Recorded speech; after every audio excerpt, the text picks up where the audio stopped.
జానీపై భిన్నాభిప్రాయాలు.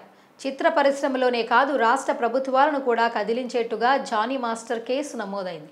ఆయన గోవాలో చిక్కాడు, పోలీసులు పట్టుకున్నారు అనే విషయాన్ని పక్కన పెడితే తెలుగు పరిశ్రమ నుంచి జానీపై భిన్నాభిప్రాయాలు వ్యక్తమవుతున్నాయి. ఇప్పటికే ఈ కేసు విషయంలో film chamber women protection panel స్పందించి ఈ కేసు యొక్క పూర్తి ఆధారాలు కోర్టు పరిధిలో ఉందని, అన్ని విషయాలు 90 రోజుల్లో పోలీసులు బహిర్గతం చేస్తారని చెప్పుకొచ్చారు.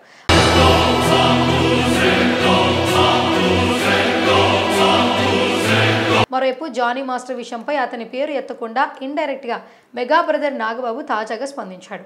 ఎక్స్ వేదికగా తన అభిప్రాయాన్ని తెలియజేశాడు.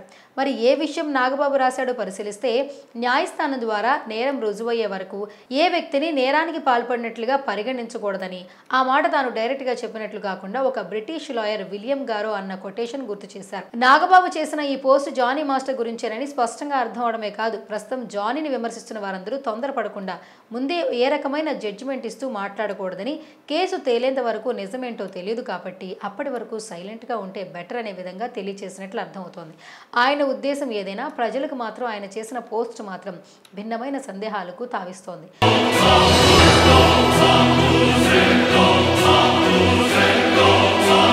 ఇదిలా ఉంటే మరోవైపు కరాటీ కళ్యాణి ఈ కేసుపై స్పందించి జానీ మాస్టర్పై ఘాటు వ్యాఖ్యలు చేసింది.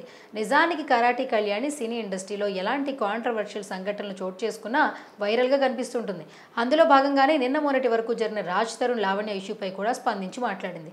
లావణ్యకు వ్యతిరేకంగా పోరాడింది. స్త్రీ దాడుల నుంచి మగవాళ్ళను రక్షించాలని తన వైఖరిని చెప్పే ప్రయత్నం చేసింది. ఇప్పుడు తాజాగా జానీ మాస్టర్ ఇష్యూ కూడా హాట్ టాపిక్గా మారడంతో జానీ మాస్టర్ ఎంతటి డాన్స్ కొరియోగ్రాఫర్ అయినా తప్పు చేస్తే వదిలిపెట్టొద్దని, ప్రజాస్వామ్యంలో అందరికీ న్యాయం ఒకటేనని, ఒకరు ఎక్కువ ఇంకొకరు తక్కువ కాదని అంటోంది.